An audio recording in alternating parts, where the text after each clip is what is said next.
almost smooth. Almost smooth. I'm a first timer with this stuff. So everyone, welcome to the Grindshead Podcast special with Tony Roberts from Analog Toys. How you doing, man? I'm doing good. I'm doing good. Look, I'm not much of a heavy metal guy, but that was an awesome intro. And there's some people already in the chat going, Whiskey Tango Foxtrot. What did I just watch? So for those of you not in the know, we're simulcasting to both Twitch and YouTube. I'm more known on Twitch than I am here on YouTube. For those of you on Twitch, YouTube is meant to be the primary platform for this, but we didn't want you to miss out. So everyone's getting the same thing, and we can see all the comments, and thank you so much for everything. Tonight, we're going to be talking mainly just about the concept of collecting and talking about all things collector and like on the psychology behind it and everything. So it's not going to be super structured. We're just going to have a fun conversation and hope that everything goes well for you. For those of you on YouTube, I'm not monetized here. You can't super chat, but if you want to, you can go through Streamlabs and do it that way if you like. Not by any stretch expected. I'm not begging, but I know that some of you guys are really enthusiastic about that stuff. So if that's your jam, that's how you do it. So all of that out of the way. Collecting. It's not just toys. It's not just music. It's not just movies. There's a billion things that one can collect. And I think that a lot of people collect for different reasons. Some go for the monetary value. Some are going to go for the nostalgic value. Sometimes it's a mix of that. Sometimes it's just because they don't trust things that are digital. So we all know you collect toys. Everyone knows I collect toys. Do you collect anything else? Is there anything else that you try to hang on to kind of remember things, or what's your philosophy on that? For a very long time, particularly during the 2000s, I got heavily into DVD collecting. I'm a big cinephile, the right word? Oh yeah. I'm a fan of movies. When I was living in the UK, I lived near like a Virgin Records store, which by that time, they were selling lots of DVDs as well as music. And I would go in at least once a week and pick up all the latest titles. I'd be hunting down older films that I wanted to acquire. And I don't really kind of know I think it was moving back to Australia in 2012 and getting married. Basically, the wife kind of took over the TV, and we don't watch the same stuff. She doesn't like watching films. She watches TV shows. So I started, to watch stuff on a laptop, and it just kind of fell away. I have recently reignited my passion for that, and Grace got me a Blu-ray player for my birthday, and I've been jumping on Amazon, at least once a week and buying a few new titles. So, yeah. When I moved into the space that I'm in now, I was already living kind of small. Most of my collection is about 4 hours away in storage. Lots of movies, video games, toys, the whole thing. And so I only had like maybe 2 Blu-rays with me, and I've got plenty of streaming services, which I'm not a huge fan of. But at the same time, it's like, well, you got to do with what you can. Well, right after I moved in here, the pandemic hit. And I ended up buying so many movies that I had to buy a rack just to store them. I bought a second one. They're both overflown. I've got stacks of Blu-rays and DVDs just flying over here. Honestly, like if I ever go hungry, I can just eat movie cases at this point. That's about the only option I've got, honestly. But I think that the main reason I buy that stuff is because you never know when that digital license is going to go away. Some stuff's not been made available easily. A lot of times the picture quality is going to be a lot better. But the big thing for me, honestly, is the special features. You don't get special features most of the time when you have things that are digital. And for me as a fellow cinephile, like I study film all the time, and it's something where I want to know how it's made. I want to know what's going through people's heads when they're creating something, and how the edits work and how things change and everything else. So having those to study in my own way at my leisure really helps. So like with film, that's a huge thing for me too. I mean, clearly we both have some pretty nostalgic connections to the toys that we collect. You of course, are big into Action Man and Action Force, Star Wars, among other things. My mainstay right now is Superpowers collection, and I am collecting some newer stuff, both of which are kind of out of nostalgia for the property, but of course not the actual toy line, because these are new toy lines. In the case of like Marvel stuff, for me, it's we never got decent Marvel toys, with the exception of some of the Mego stuff back in the day. Secret Wars was crap. Toy Biz was frankly crap. I mean, it was great to have them out there, but they were horrible. They looked like aliens, and not in a good way. And so now with Legends, you have some good sculpts, you have some good toys, and it's like, okay, finally. And I was like, oh, I'm gonna go get me a Spider-Man. Then I find out that all the fucking Spider-Man toys are like triple, quadruple, sometimes 10 times the cost. And it's like, oh, there's always something. And I say that to say, regardless of what you're collecting, do you normally have a price in your head of what you're willing to pay, or do you kind of see where the market's at and then make a decision and make a plan? Like, where does it depend? I purchased something off eBay this morning, and I thought it was reasonably priced, but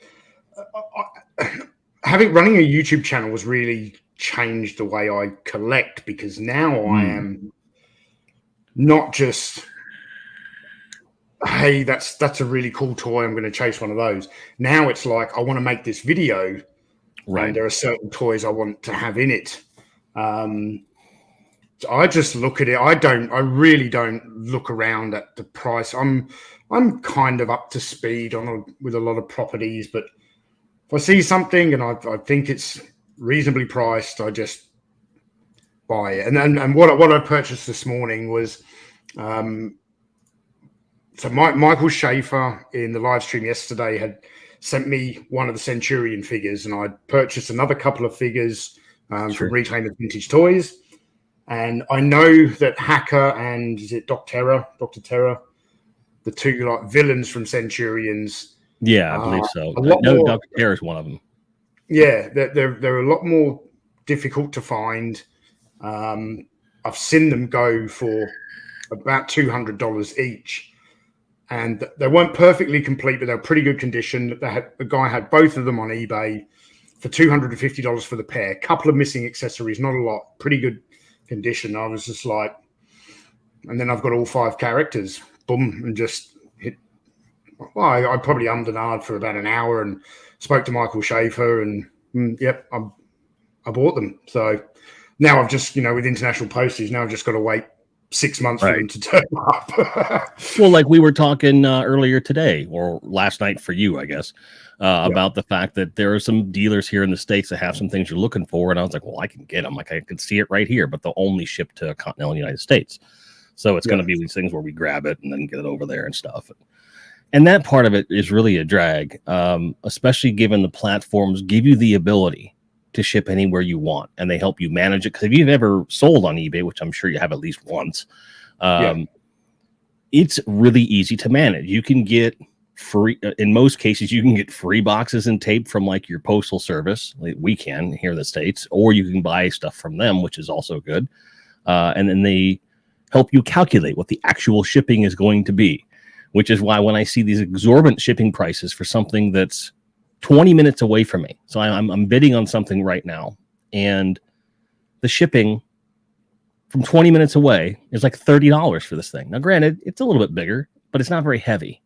So I'm not sure like where that comes from at all. And I'm hoping I win, and I get to message the guy and say, hey man, I'm 20 minutes away. Don't ship it. I'll just come get it, man. I'll just come get it. That was the thing with these Centurions figures. I bought, like, Centurions figures actually have quite a bit of weight to them. They're heavier than when you first pick them up for the first time. They're a little bit heavier than you expect them to be. Yeah, they're dense. It's like a real thick plastic in there. Yeah, and honestly, from the States, like I've paid, international shipping is ridiculous, and a lot of that is actually eBay, because they take not only a percentage off the seller for the item, but also a percentage of the seller of the postage costs. And yeah, in the past, I'm not exaggerating. I've paid $40 shipping for like a one Star Wars figure because, and it was the best deal I could get on a particular figure I was looking for. But when I saw these Centurions this morning, the guy had a feedback. He had over 1,000 responses, 100% feedback, and shipping was $18 international. I was like, I am buying this. That's probably the cheapest international shipping I've paid. Well, unless I go to Reclaimers Vintage Toys, where I just pay whatever it is. And right, I just bought two Centurions from Reclaimers, and it was a while ago, but they turned up early this week. And Matt only charged me what the shipping cost was, which was $22, something like that. Not a lot. So yeah, that's not too bad.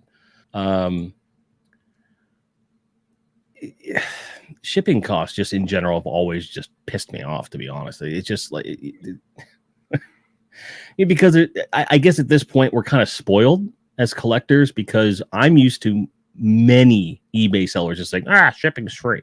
I'm just used to that at this point. But then some of that might be American hubris. I get that. I own that. It is what it is. But in a lot of ways, I think collecting should be a lot easier than it is. I think that for lack of a better term, there should be a way to standardize the value without going to these scoring methods and all this stuff. There should be some kind of a community-based consensus on what people are willing to actually pay. And then based upon that, they should have to put their price range within that range based upon perceived condition. And I know that's really idealistic on my part. I get that.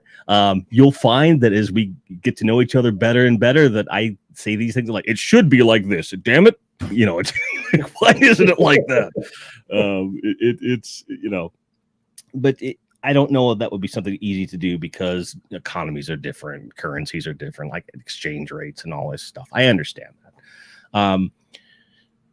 But do you think that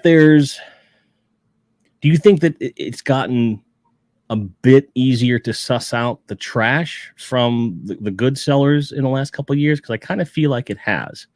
Whereas like 10 years ago, before like the pop culture started booming with all the Marvel comics and this resurgence of Star Wars, although yes, the values got driven up. Yeah. But now because there's so many sellers, it's going to be a bit easier to kind of suss out who's on the up and up. Have you found the same thing? Yeah, I mean, now there are a number of trusted sellers. Obviously, I've mentioned Reclaimers a number of times now. He's like my go-to guy for Mask and Centurion stuff. I've got a go-to guy or a couple of go-to guys in the UK for Action Force. I'm not a huge fan of Facebook toy collecting groups. As a matter of fact, I despise quite a lot of them. But I have found a couple that have got some really good sellers on there. I'm actually going to do a plug to one Facebook group where you can buy and sell kind of any vintage toys. It's a UK-based group called Ula's Vintage Booty, like Ula, I think the dancer from Jabba's Palace. Ula's Vintage Booty, but they have everything on there. It's not just toys. Like people sell old BMXs on there. You see some extraordinary stuff. The prices always seem to be quite reasonable. The sellers that I've dealt with there have been really good. So yeah, it's a regular daily occurrence for me to pick up my phone and just go and check out what's available on Ula's Vintage Booty for the day. So yeah, I think everyone has kind of like that running list of places that you go to when you're looking for something. There's a running order of where you go to check, and then you also would obviously check maybe like you say, just Facebook groups, things like that. You just look for what's eBay is normally my last choice. Yeah, and I don't have a ton of options. There are some toy stores here where I'm at, but most of them are doing like truly like retail reseller prices, and it's like, and most of them won't haggle. I've tried, trust me, I've tried, and it's just like, no, it's this much, and I was like, okay, I'll just pay the shipping, which will be the same price as what you're charging, but at least I can say I paid that including shipping, and you're trying to rip me off. And, you know, a lot of times, like, they'll have stuff like, yeah, I'll go into a toy store sometimes and they'll like, oh, it's box. Meanwhile, the box is just falling apart and it's flaking. And it's like, kill me, you know, like the whole thing. Not a fan. There was a question in chat here. Let me pull it back up. Here we go. From Bjorn, what's the most that you're willing to admit that you've paid for a toy? I'll let you go first. I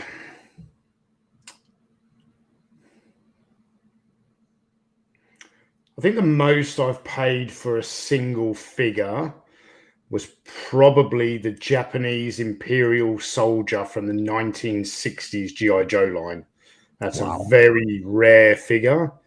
I got a really minty complete one. But that was some time ago. I've had that in the collection for quite a long time now. When I was making my Action Force series of videos, the Z-Force headquarters, the camouflaged version of the G.I. Joe headquarters that came out in the UK, it came with two figures that are very, very hard to get. Right. And one of them is, his name is Jammer, and he's basically a repainted Stalker action figure. He's got different camouflage and a red beret. I think I paid like $400 for that figure. But that's saying a figure. Like, there have been some other purchases I've made, like big complete play sets. I've spent a bit of money on them. I'm trying to think. Oh no, I'm gonna blow this out of the park right now. From Bob Breakin's personal collection, I purchased the very, very last Action Man outfit that came out in 1984 before the line died. Is probably the rarest because there was such a low production run. Yeah, it's called Missile Assault. There in the community only knows of around 4 of examples that are still mint in box, and I bought a mint in box example from Bob. I think I paid him $1,600 because he's a gentleman and a scholar, and he gave me a great deal because there was one that sold the year before on a big auction site in the UK called Vectis, and it went for close to $3,500. So he basically gave it to me at half price. You what? $3,500 just for the outfit? Yep, in the original box, mint and sealed box.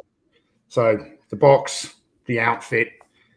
I think if one was to come on the market today, because this game was a number of years ago, I reckon it would get close to 5,000 US today.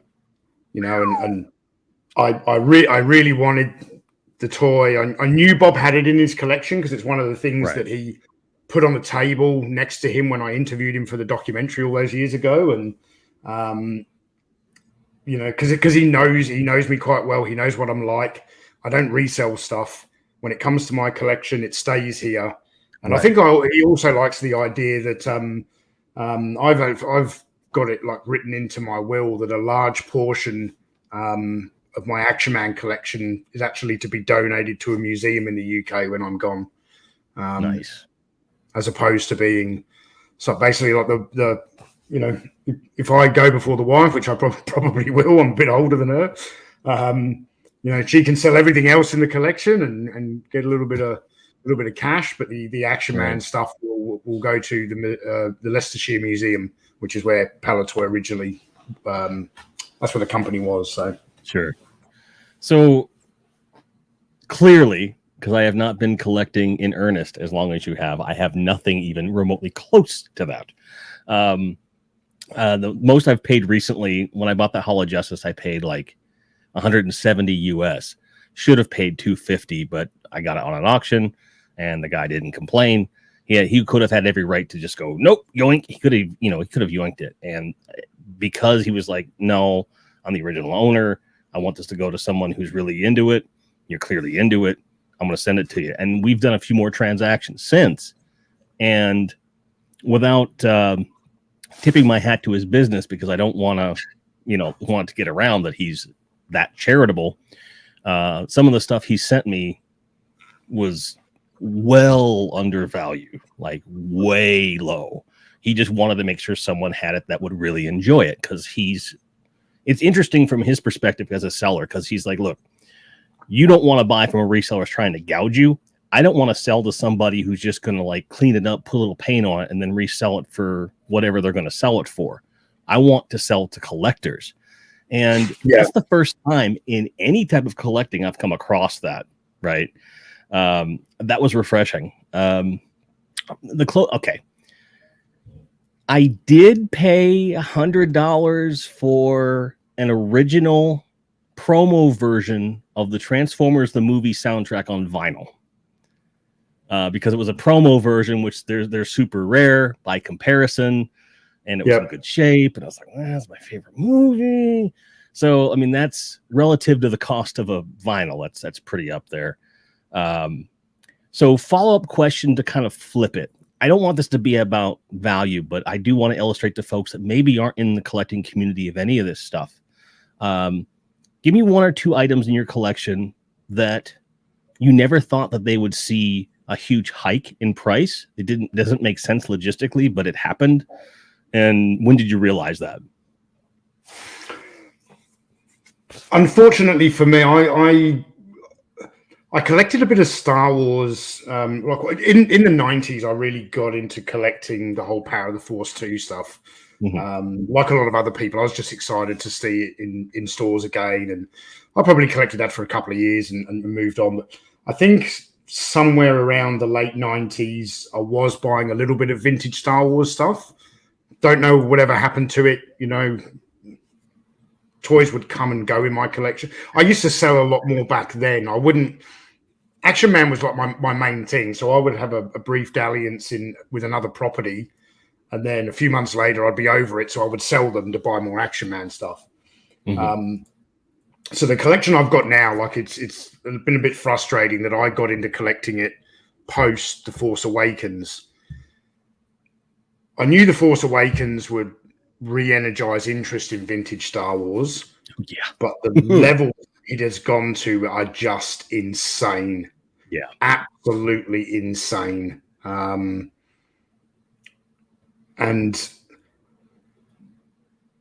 I find the Star Wars collecting community, not everybody, you know, but there are large groups within Star Wars collecting community are the most horrible, toxic fucking assholes I've ever come across.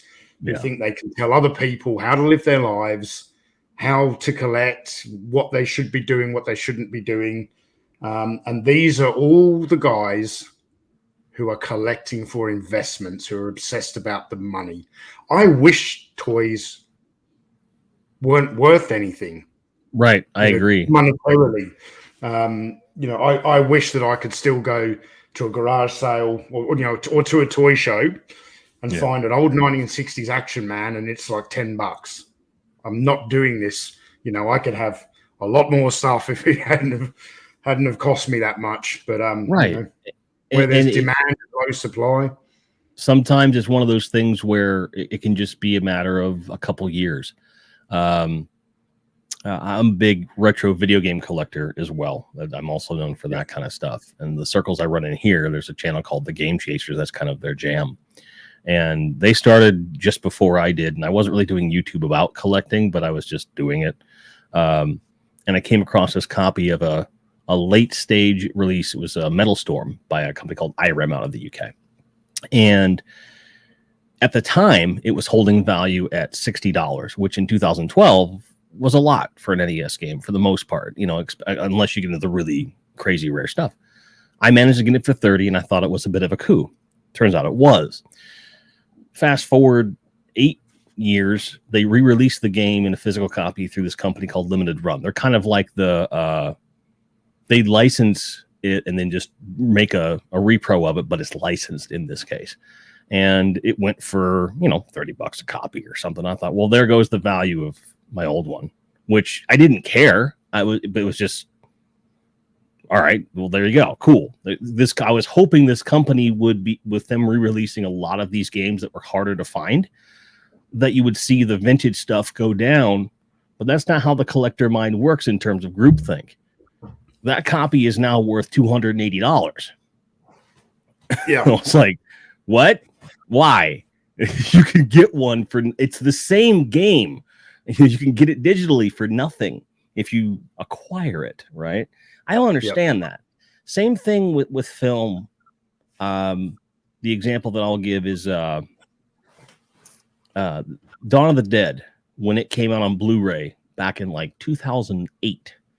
I just happened to walk into a Best Buy or a deep discount or something, saw it. I had just gotten a Blu-ray player. I said, hey, this would be a perfect one, because my guitar player at the time was really elitist about film looking proper and stuff, because he's a big horror fan and stuff. I know he liked that film. I liked that film, so I grabbed it. $8 off the shelf, brand new, first pressing, the whole bit. Wasn't a special edition, nothing crazy. And I didn't think anything of it.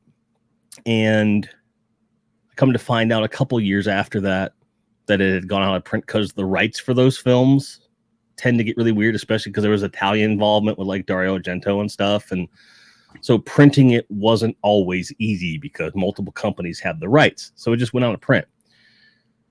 I looked it up just on a whim in 2018, and it shot up to $200 for a freaking Blu-ray. And then they've re-released it, but that because that was the first pressing, it's still holding.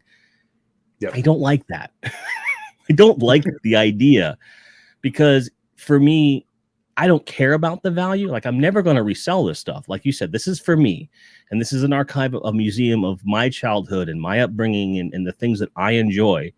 But for me, in some ways, it fills me with a degree of anxiety. For example, I was living in Iowa when most of this went down. I drove down to Texas, which is a 23-hour drive. And so all of my earthly belongings, including all of my collectibles, are in the backs of this box truck that I'm driving by myself. And then my car is towed behind it. So everything I own that has any worth whatsoever, and all the money that I can carry that I have in the world, is with me. So I haven't had an anxiety of like, if I wreck, everything I love is gone. So like for 23 hours, I was like, I worry about, if the shelf falls over, or like the stuff that's in storage, what if that place burns down? Then what am I going to do? So I think that like the perceived value from the general public creates unnecessary anxiety for the collector, because we don't want to have to replace this stuff. Do you ever have feelings like that? Yeah, absolutely. Because some of the things in my collection are close to being irreplaceable now. There might not be, I do have a number of one items. But even, again, like the Japanese Imperial Soldier, there is still plenty of them around, but they are all now squirreled away in collections. People aren't going to have, right. An in the wild find, as they call it. So here's what I kind of see, because I've been in this toy collecting game a very long time. 1993 sure. I started. So do you want to read that comment, or? Sure. Robert Chambers says, I spent $120 on Optimus Prime. That was the sound effects for my brother 20 years ago. He has enjoyed it over the years. Before he died 3 years ago, he gave it to me. It's good that you're keeping it in the family, Robert. That's awesome. Yeah. So I've been in this toy collecting game a long time, right? In the late 90s, early 2000s, Action Man has always been expensive. It's very, very popular to collect in the UK. And because that line ran for 18 years, you've got guys who grew up in the 60s who want to collect it. You've got guys in the 70s who want to collect it, and guys who grew up in the 80s who want to collect it. So it creates a lot of demand. So Action Man was always expensive. Star Wars, not as much as now, but it has always been expensive. G.I. Joe, like a real American hero, G.I. Joe started to become expensive. 60s G.I. Joe has been expensive since the mid-90s. But a lot of other toy lines weren't. You could pick up Masks, Centurions. Rambo stuff is still not expensive. Right. Neither's 18 stuff. But a lot of these other 80s properties, the the price hike, the difference between these kind of popular brands of Star Wars, G.I. Joe, Action Man, it was a huge hike to collect that, as opposed to kind of anything else that came out in the 1980s. And then I feel with the introduction of the Marvel Cinematic Universe, it has removed this stigma that everything from toy collecting to comic collecting to being into superheroes used to be this really nerdy thing that people would pick on other people for. Yeah. And now those people who are picking on them, all of a sudden, it's, they've come out. I love Thor. Yeah. I've been a Spider-Man fan my whole life. I was like, yeah, and you were the guy who was dunking people's heads in the toilet at school because he liked collecting comics when he was 15. So it changed this whole culture, and people started to embrace this these properties a lot more. It became a lot more acceptable. So as they started to do that, and then it really, really kicked into gear with the return of Star Wars, with The Force Awakens. That got all these people back into collecting Star Wars. Prices went so ridiculously through the roof that then other people who were starting to, hey, I'm feeling nostalgic. I want to get into collecting. They want to collect stuff. They go to look at Star Wars and go, wow, that's insane. I'll go to the next best thing. And they go to G.I. Joe. Go, damn, that's really expensive now. I'll go to the next best thing. And you're going down the line and down the line and down the line. Mm-hmm. Now, you've already mentioned Marvel Secret Wars. I had a number of those when I was a kid. Me too. Crappy toys. They're worth a lot of money now. Yeah. Even if I had toys. Things like Brainstar and stuff is expensive.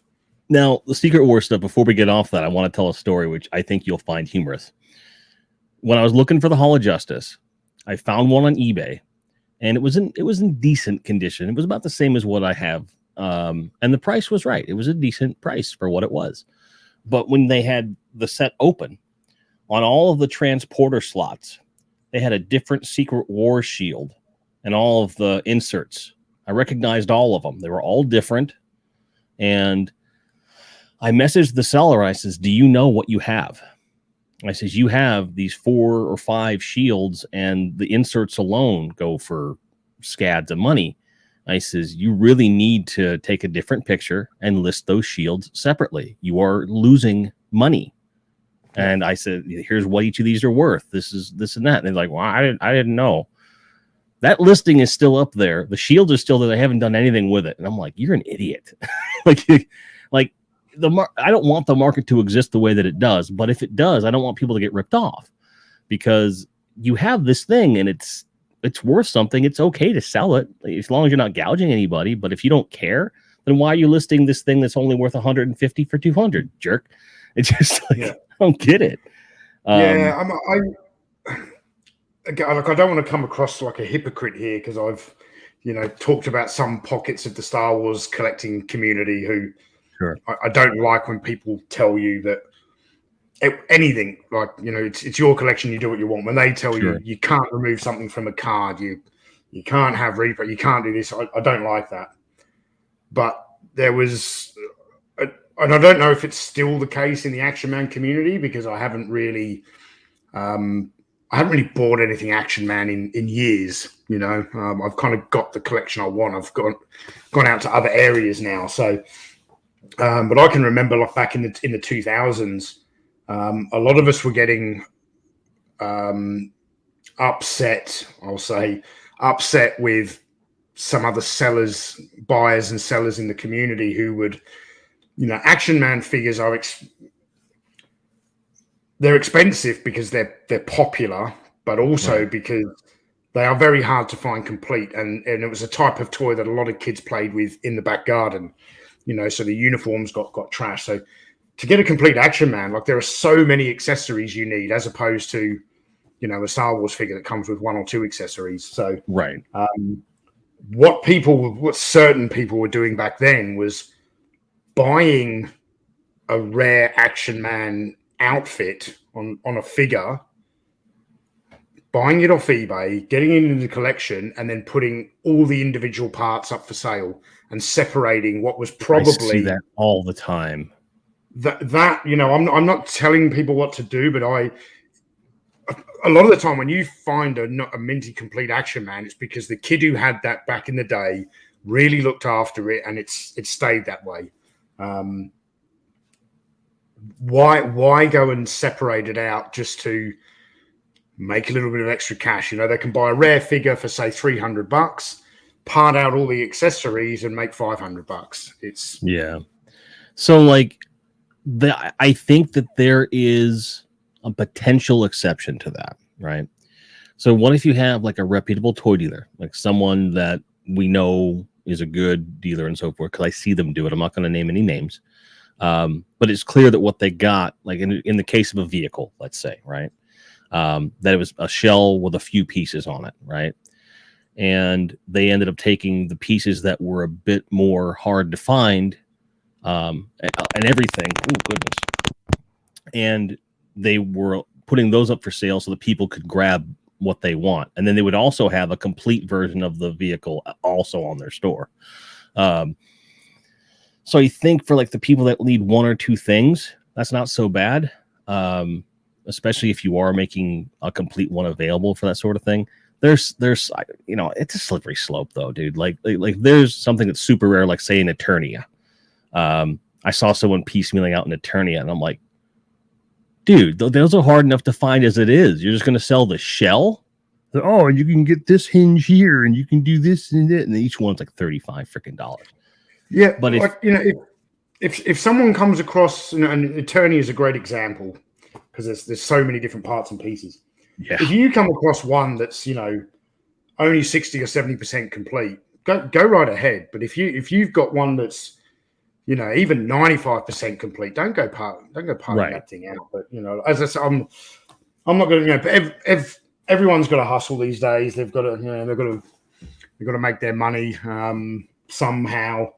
I do that by working a full-time job, and you know, right, exactly, and running a YouTube channel on the side, which you know was only ever a hobby, but you know, it's done wonders for the family. It's yeah, you know, but I'll tell you that the money that Analog Toys generates goes back into Analog Toys. That I have paid, and countless times, me and Michael French joke about this all the time. We have paid far more for toys that we've needed for a video than that video has ever made back in ad revenue. I was just watching a video where you guys mentioned that. I think it was during our Comic-Con actually.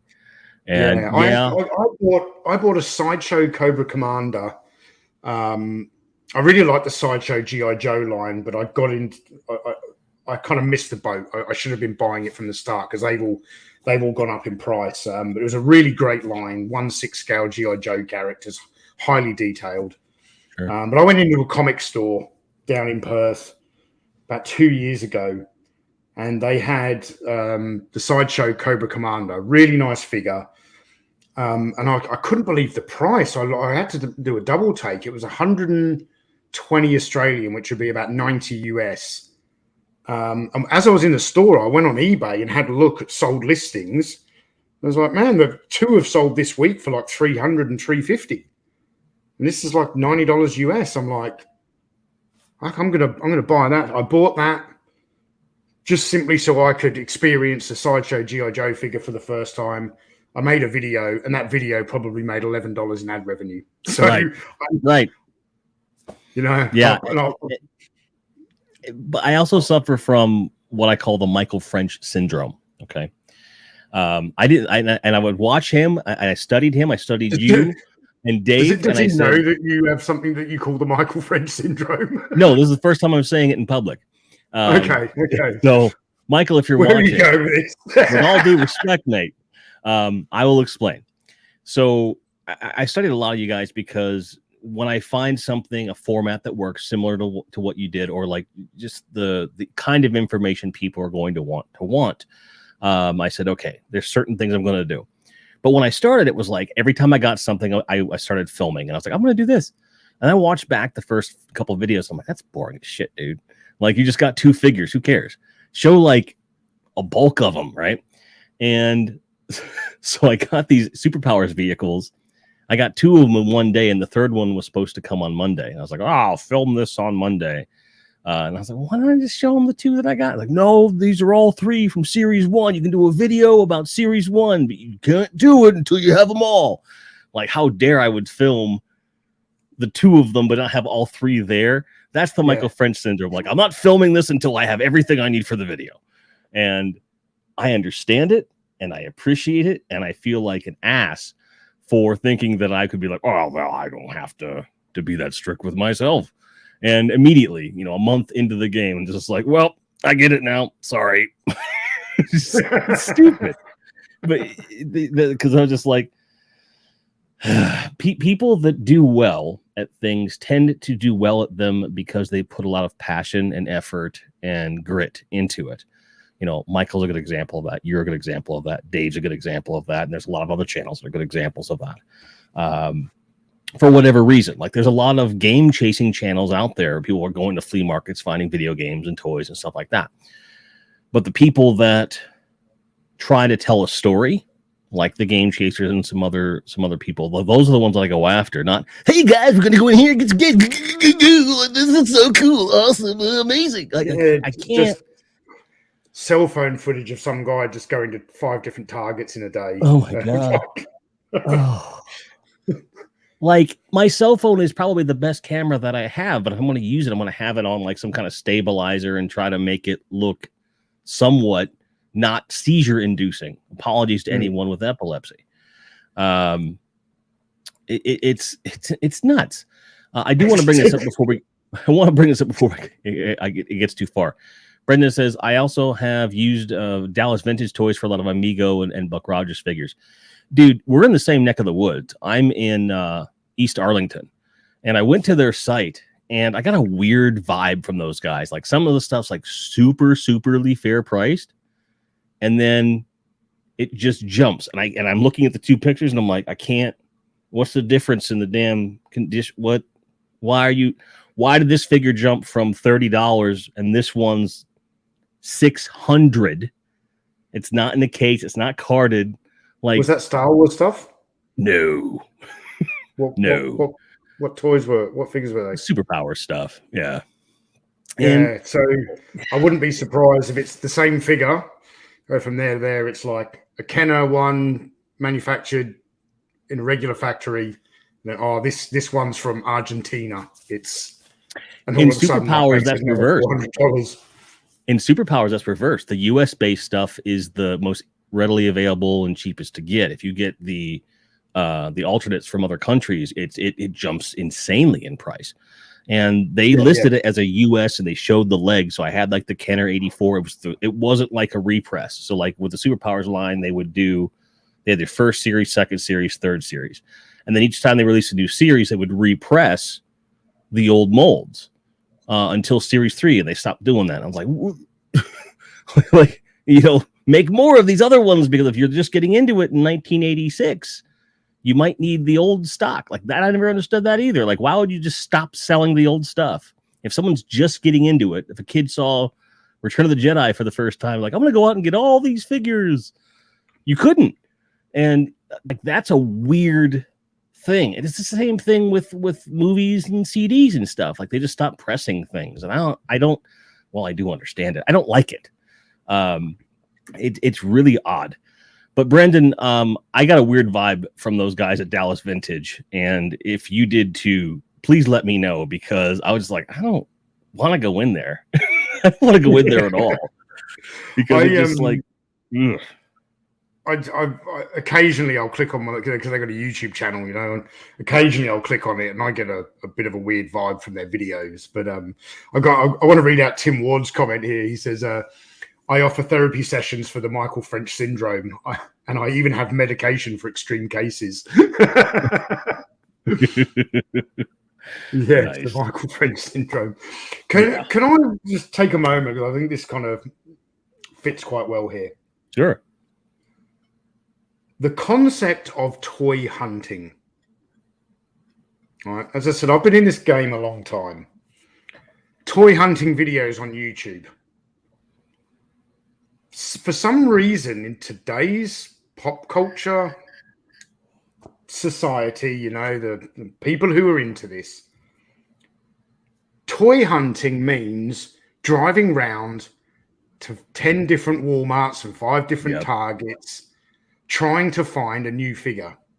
Yeah. When I was collecting in the 90s, toy hunting was trying to find the things that weren't in stores, the old stuff. Right. If you were so I see these toy hunting videos on YouTube. I was like, that's not toy hunting. You're fucking shopping. Not to mention the fact that that's also perpetuated by the poor distribution and the exclusive nonsense. And I think that it's gotten warped. I was having a conversation with Matt Swaffer just this morning about this exact subject, where I was like, part of the reason I'm trying to lose weight and get in better shape is so that I can be in flea market conditions, so I can go and scour the tubs at 6 a.m. and do the thing.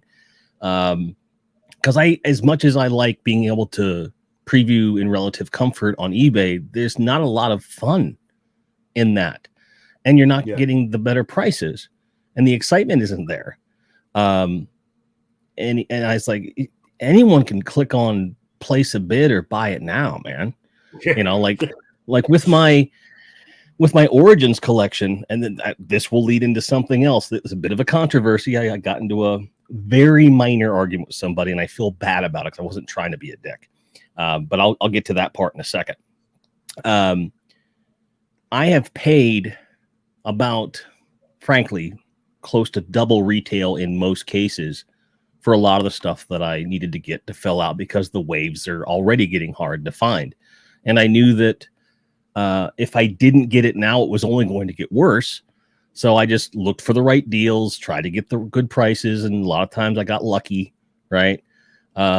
Very seldom do I feel that I overpaid in any sense of the imagination, based upon perceived market value, mind you. I should have been able to pay 15 for every figure. That should have been it, because that's what the price is. You should be able to walk into a store. Because I remember the time when you could walk into a toy store, it wasn't, I'm trying to find one thing. It was, and again, this is 80s, not 90s, because 90s was very different. But in the 80s, it was not, can I find the thing I want? It's everything I want is here. What am I going to pick? How am I going to get the most toy for my dollar, right? Well, even so, I still feel that's true of the 90s as well. Like, to a degree, from my recollection, because I did for like the first half of the decade, I did go out. I suppose. So with Power of the Force 2, there was a lot there, but by then I was an adult, so it wasn't what am I going to choose. It's like, I'd buy the whole wave, but there would be 10 more sets of that wave in there for other. But then you would start to get in that Power of the Force, these rare. People started chasing rare variants like longer lightsabers, shorter lightsabers, different card backs, and got a little bit crazy. I think that's when I kind of dipped out of collecting that particular line. Yeah, like a buddy of mine, like, because I was really into the Batman animated series, and I think we're not very far apart in age. I'm 44. I'm 44, so we kind of, so we chewed a lot of the same dirt. So I was still into the shows, but the toys, I didn't have a lot of room at the time, and I was also getting into playing the drums, and drums is a very expensive hobby. So that's kind of where my money was going. So it wasn't that I didn't want anything. It was just that I had to prioritize, right? But yeah, in the 90s too, like you'd go into a KB or a Toys R Us or something, and you'd see the Toy Biz line, and I'd pick the ones that I liked. And yes, I had a Spider-Man. Yes, I had a Venom, and I would get this stuff. And the Dr. Doom would come out, and I'm like, he looks like shit. I'm not buying that. Put it back on the shelf. And it wasn't like it was like it is now, where they're going to have like 20 variants of that figure in the same scale with slightly different coloring or whatever. You didn't really have that. It was always going to be an action feature or something that then distorted the sculpt in this weird way that didn't make any sense. So I kind of lost interest. The last toys that I got in earnest, as I recall, was the McFarlane, the first wave of the McFarlane Spawn stuff. When I got it all, I was like, this is cool. And then I got them, and I held in my hand. I'm like, these are not that good. They're better than what came before, but with a name like Todd McFarlane on the box, I'm like, I expect a little bit more artistic thing. And then sure enough, a few years later, he was like, he took it into his own hands and made it happen. And that's awesome. And every time I saw the stuff that he was selling, I was like, geez, that sells really good. But again, it was like prioritize. I have to get this. I have to get that. Da, da, da, da. But to loop back around, so I decided, okay, I got to get Battle Cat and Panther because I didn't think I was going to be able to come by a good price on a couple of the vehicles. I was able to get those. Castle Grayskull, I'm waiting on my pre-order. Thanks, vendor I won't name out loud. It's stupid.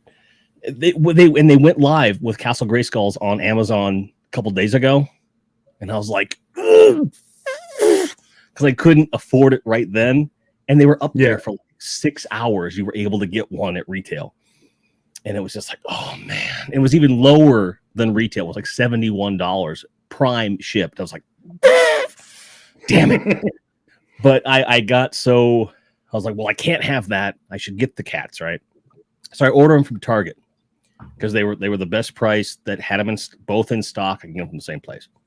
So I order them, and it took a couple extra days to get, which I was like, they were in stock at the store, and they were in stock at the warehouse, and the warehouse is like not even a state away. It should have taken like 2 days, 3 days tops. It took like 5.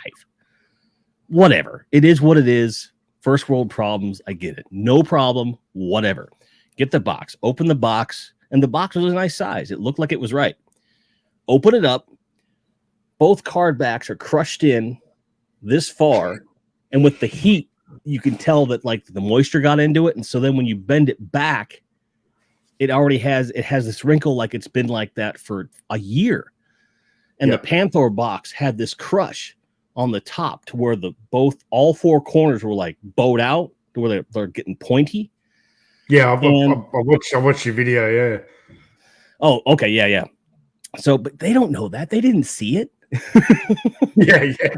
We're putting on a show, Tony. Spoiling motherfucker. Like, damn it. Oh. Anyway, so it bows out, and I'm just like, this isn't right, dude. Like, I come on. I bought it retail. If I buy it off the shelf, it's not going to be like that. So why would you ship it to me like that? There was no padding in the box. There was no real attempt to protect them. And a lot of that might have been shipping. And, I don't know who was responsible, but someone needed to know. Because I reached out to them, and what I basically said was, hey, this is not acceptable. You shouldn't have done this. What do you want to do? And the automated bot would not let me talk to a customer support and said, and the very first and only option, I might add, was we'll give you a full refund and you keep it. I was looking for an exchange. Just send it to me again. Try harder. Nope. They refunded me my entire purchase price and told me to keep it or donate it. And I don't feel bad. I don't feel bad at all about it, to be honest with you. I just don't. I feel like I should, but I do not. Yeah. Do you have any differing opinion on that? Because there are some folks who are like, you shouldn't have opened the concern in the first place if you're collecting loose figures anyway. What do you care if the box is damaged? Yeah, but what if you want to do an unboxing video on YouTube, right? And then end up with your loose figure, but show the packaging to your audience. No, it's just pure laziness on their part, and it's become a real issue. I see on social media all the time. Yeah, people, wherever it's getting shipped from, a lot of Motu Origin stuff, things like that, and it's turning up and they're bending the card backs over with the figures, and they'll literally fold the card right over to put it in a smaller box, and it's horrible. And like for me, it's like, well, I want to keep the boxes. I want to break them down and I want to store them safely, and then I might put them back in the box to display them in a different way later. I want the option. Yeah, because that particular line has beautiful artwork on the boxes. Exactly. Yeah. If I ordered a piece of art and the frame came and was broken, we'll just give you your money back. Like, what? I want the right thing, man. But I get the other side of it where it's like, well, you shouldn't be causing a fuss. It's like, well, if no one tells them that their shipping and packing practices are shit, they're never going to fix it. So you have to try to hold them accountable. And I tried to do that. And the machine was like, we have billions of dollars. It doesn't matter. It's fine. So I'll take the free cats. It's fine. Free kitties. And then when I'm out and about, if I find a couple on the shelf, I'll probably buy the box ones just for the boxes and sell the loose ones to somebody in the crap box at a reduced price because they're not worth retail with those boxes. You know, not because I want to make any money back, because I am out nothing at this point. You know, I just want something, right? It just, it's the simplest thing. You got scads of bubble wrap. You've got that weird, I don't know what you'd call it, like I call them wrist waders, like the things that the floaters, like those floaty strips of, those cost nothing, you know?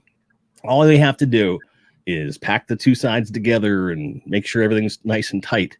You know, when a guy who is selling his collection out of his garage takes more time to pack accessories, you know, tied to a piece of cardboard, and he's reselling something and taking a loss, I might add, is taking more care than a multi-billion-dollar corporation whose entire livelihood depends upon their reputation as a seller of retail items.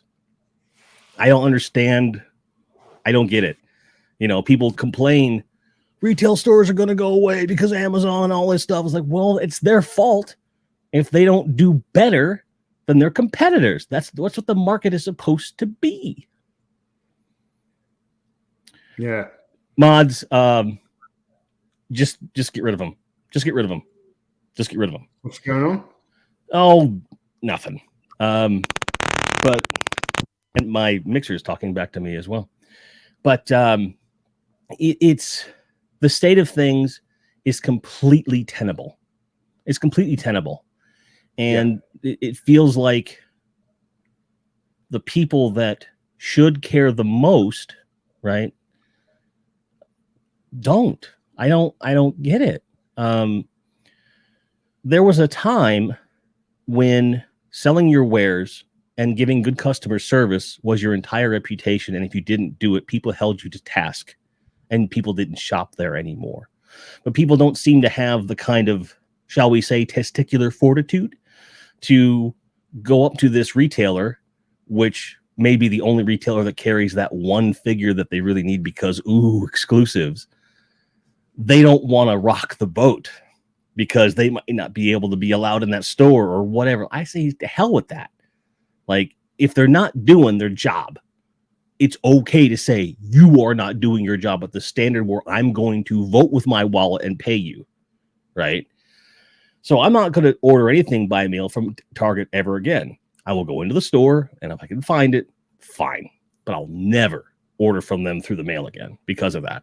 And I'm just a drop in the ocean, and I understand that. But if more people, if more people were willing to do that, I think that they would start to see the repercussions of that, and it would slowly make its way back.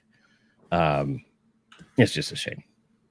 Yeah, I mean, you're talking about retailers there, but when you look at actually the companies that are making stuff today, Hasbro's a great example. They do some good stuff. They make some really, really poor choices as well. And the first wave, in particular, the first wave of G.I. Joe classifieds and their issues with distribution. I don't understand the mindset of certain collectors who are like, yeah, you know, these new G.I. Joe figures, they're not that great. You know, they could have been better. I wish they looked more like the classic characters. I wish they didn't have Nerf guns. But because I love G.I. Joe, if I don't buy them anyway, we probably won't get any more. That's not how a community of collectors tells a toy manufacturer what it is we want. They just go, well, hey, they're buying this crap. Let's just make more crap. Right, exactly. You know, because the reason I get so bent out of shape about the Origin stuff is because it's a really good toy line, and Mattel, despite the distribution problems that we've mentioned in the past in other places as well, the toys themselves are great. They really knocked it out of the park, and by all accounts, they're going to continue to create more of these, and it's wonderful. But places like Hasbro that are not giving us what we want, I'm just not going to buy it because it's not for me. You look at the recent releases, like the pre-orders that are up for the cartoon models. Those are the only GI Joe figures that I've considered buying in 30 years, because the value on those has always been higher than I'm willing to pay for the most part. And there's so much stuff. I would want a bunch of things. I was like, I'm not gonna start that slippery slope, because if I start GI Joe, it's gonna get really bad, and suddenly I will not be able to eat anything. Are you talking about the cartoon accurate figures that Super Yes. 7 have announced? Yes. They're way overpriced for what they are. That's what I was getting at. They're like $50 per figure for a 6-7 inch figure. Like for a 12. And they have a lot of quality control issues at Super 7. And yeah. Well, I mean, you know, thanks to Bobby Vallow, we all call it subpar 7 now, but yeah. Shout out to my man Bobby Vallow, my boss. I was getting to that part, yeah, because like subpar 7, reputation's way awful, and for the scale that they're offering, knowing that they have these quality control issues, like $30 maybe if the quality control wasn't a problem, maybe, and that's a stretch, dude. Like even 20 for a 6-inch figure, I think is just, it's highway robbery. It really is. And you can, and they can give that whole spiel about, well, the retailers don't want it. I'm like, the fuck they don't, you know, because Target wants their exclusive figure. So you go in there and then they want to stock the shelves and everything else. They want people to come into their stores to buy things. Retailers need things to sell. Don't give me that line of BS. It's nonsense.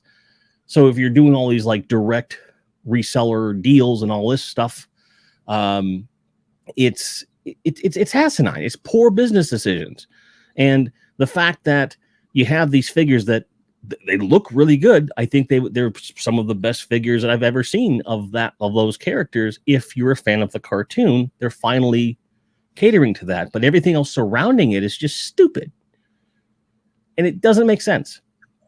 Now, contrast that with a plug, Valaverse, and how things are being done there.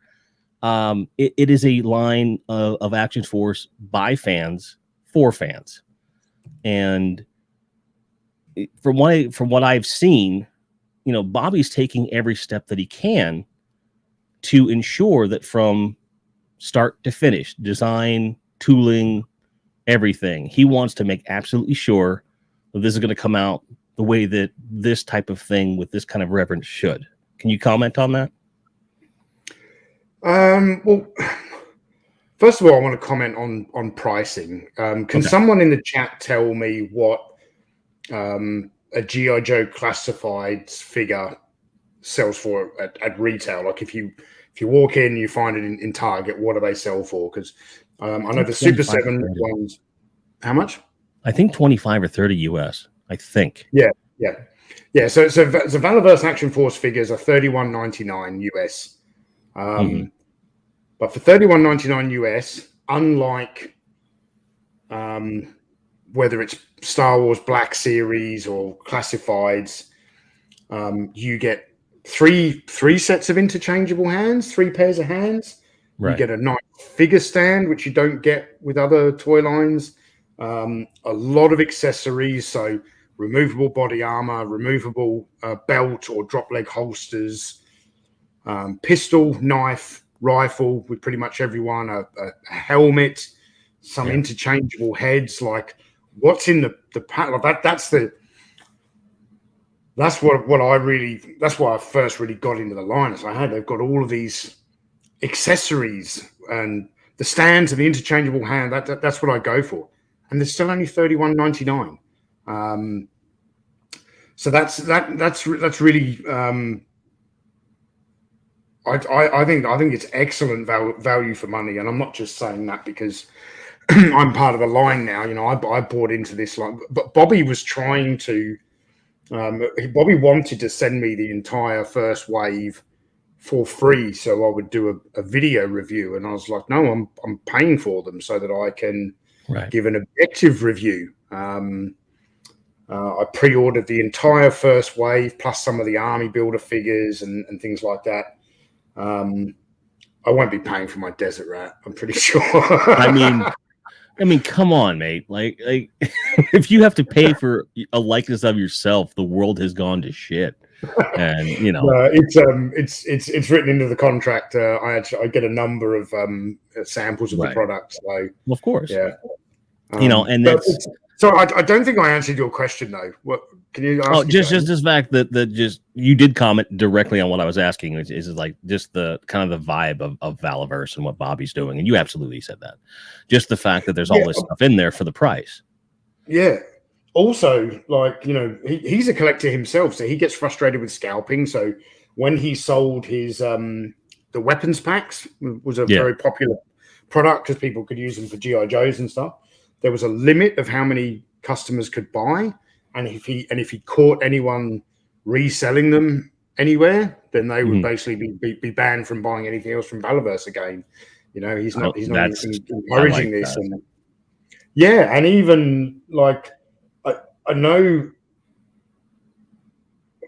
collectors are fed up with all of these exclusives, whether it's store exclusives, convention exclusives. Like, don't get me started on those, dude. With the Grayskull thing, dude. That was a dumb move. Like, people start buying all these Castle Grayskulls, pre-ordering them, and then the accessory set you need to complete it becomes an exclusive. Yeah, the one thing that we never had. You know, I'm not totally against exclusives, but I think there should be a limit for a toy line of like 2 a year. Right. Right. In GI Joe Classifieds, there are more exclusives than there are just general retail release figures. So not one person has reached out to me and mentioned the fact that, you know, I talk about not liking exclusives, but then Desert Rat is an exclusive. The difference is it's just exclusive to Valaverse. Everybody can go to valaverse.com. It's not exclusive in numbers. You know, me and Bobby both are hoping we sell a shit ton of these figures. Well, for more than exclusive in numbers, it's just exclusive in the fact that there's only one place to buy it, and that's because it was me and I signed this contract with Bobby. I just deal with Bobby, and I'm happy with that. So everyone's going to be able to get them. He has a flat international shipping rate all around the world. You know, the guy, he's a pretty good businessman. Like he's very open and honest. You know, like sometimes his opinions can get him into hot water with a few people, but I like the fact that he just doesn't care. And if that means he loses a few customers, then so be it. You know, I can be quite the same way with my YouTube channel from time to time. You know, we all can, trust me. I mean, viewers of my Twitch streams that are here will tell you that this is an extremely toned down me. YouTube me is much more soft spoken, and I'm very like, this is great. And look, I haven't seen this since I was 5, you know, and I mean it, and I mean that because that's a part of my personality too. But when I'm live in the moment, I'm putting on a show, I'm like, it is what it is. I respect the hell out of Bobby.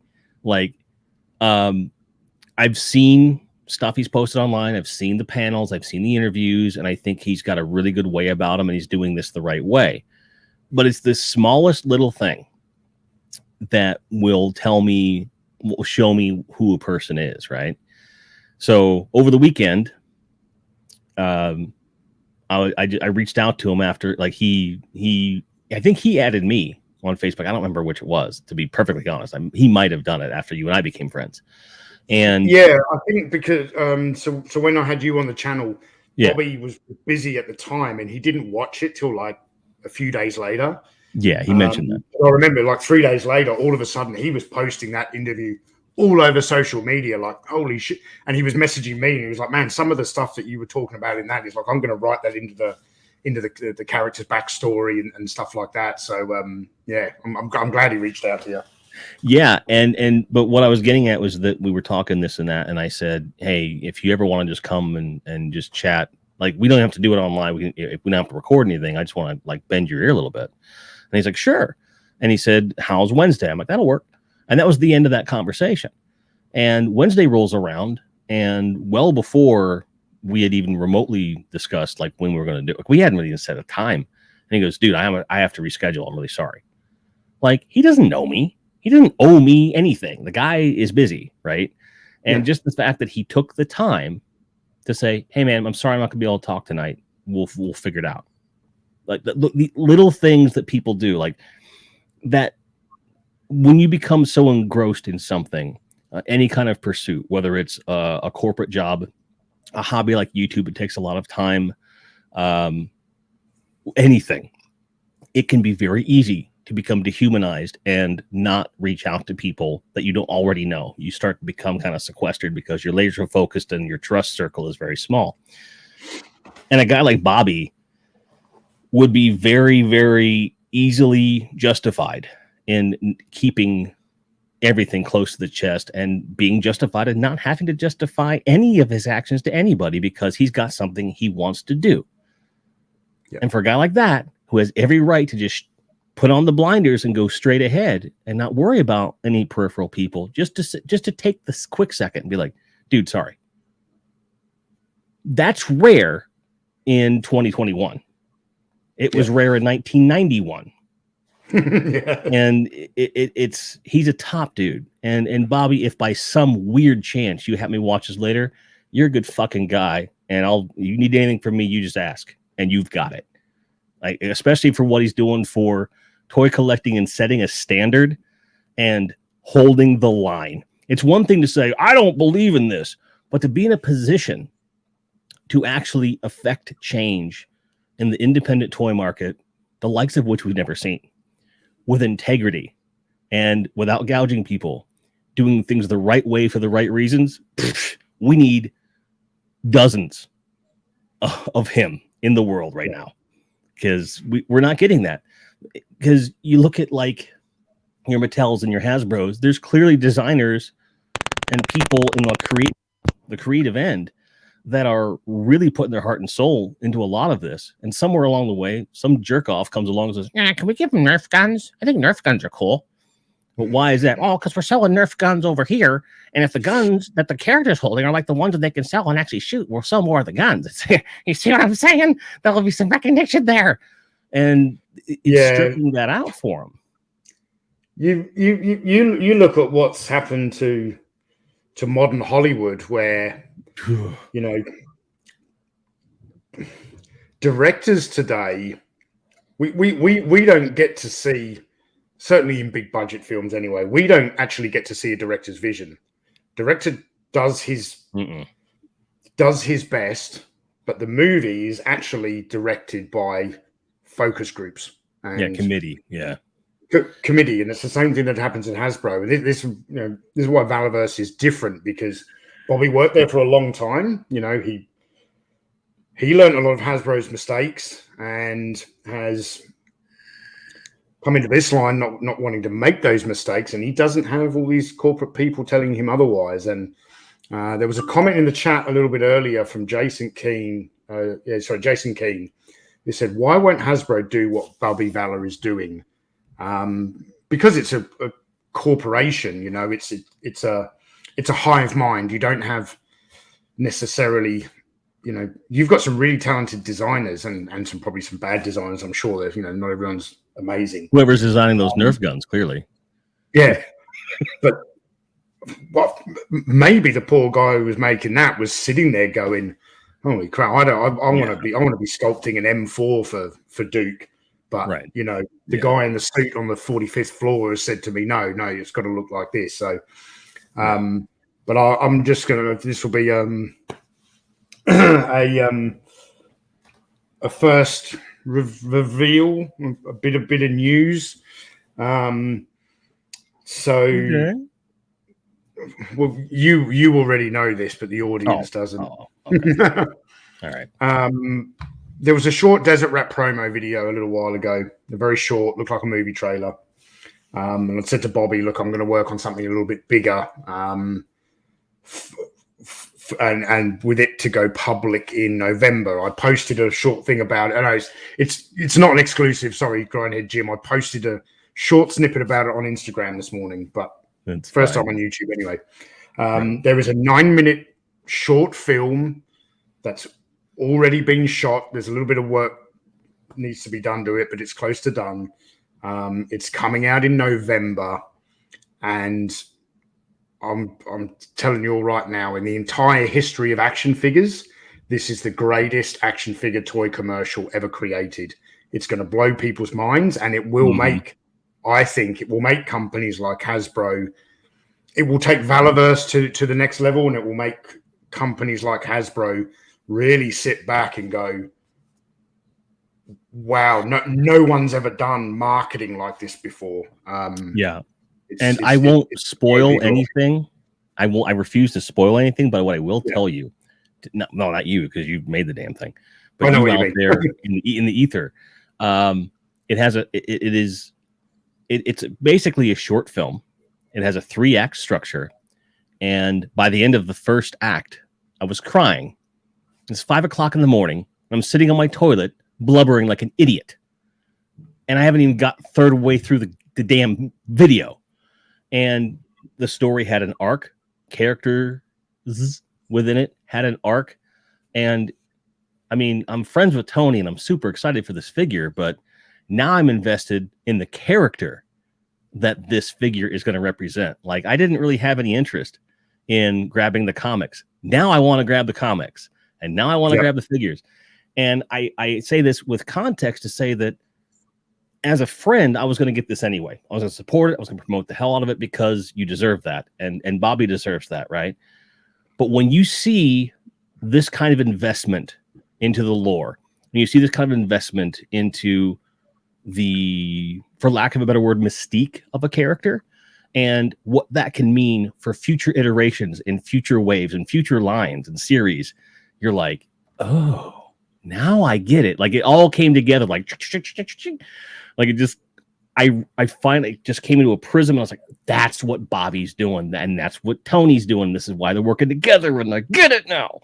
So it's going to be rough to wait 3 months to talk about this. Well, it's going to be early November, so really it's only, sorry, that is 3 months, isn't it? It's the first week of August, bro. It may be so, but basically, once Series 1 ships is when pre-orders will go. Bobby doesn't want to put anything else up. Again, he's making very, very good decisions. He's not going to put anything else up for pre-order until customers get the first lot of products in their hand. So yeah, me and Bobby are very much like, can't believe I've got to sit on this for so long. But yes, the worst. From my point of view, it kind of had to be filmed. It's unlike anything I've ever attempted before. Unlike anything you've seen on the Analog Toys channel before. Right. I turned my hand to. I was going to say I turned my hand to acting, but I'm playing myself. So am I acting, or it's a little bit. There's a little bit in there. Very meta. it can be, sure. Like you're going back. There's certainly parts of your personality that no longer exist that did at one time. So it's not easy to pull that stuff up. When you have to, like, and to speak to both of that and the fact you've got to sit on this for so long. Like, the reason I moved up here was to be in a movie, and I got to act in this film, and I got a much bigger part than I ever thought I was going to get. And the character that I play is there's a little bit of me in there from a time that I'm not proud of, when I wasn't as compassionate and I didn't understand other people's feelings. And I was out for myself. And I'm grateful to say that I've grown out of that phase. But to pull back those memories, to then inform the character, to remember who was hurt by my actions in those moments. It made it a very difficult thing to do. Now, when you see the movie, you're going to be like, really, dude? Like, that's what you're okay. It's a road trip comedy and you're really that emotional? Yes. Because to act that way towards other people is not me anymore. And I get the sense, and you can tell me if I'm wrong, but I get the sense that a lot of what that character is going through in what you filmed, you've lived that in many, many ways. And you've definitely come out of a pretty dark period. You've hinted at it before. And again, we don't have to go into detail or anything, but I think that there's a relation there where when you go back into that dark place and you pull the darkness out, it gets in you a little bit for a bit.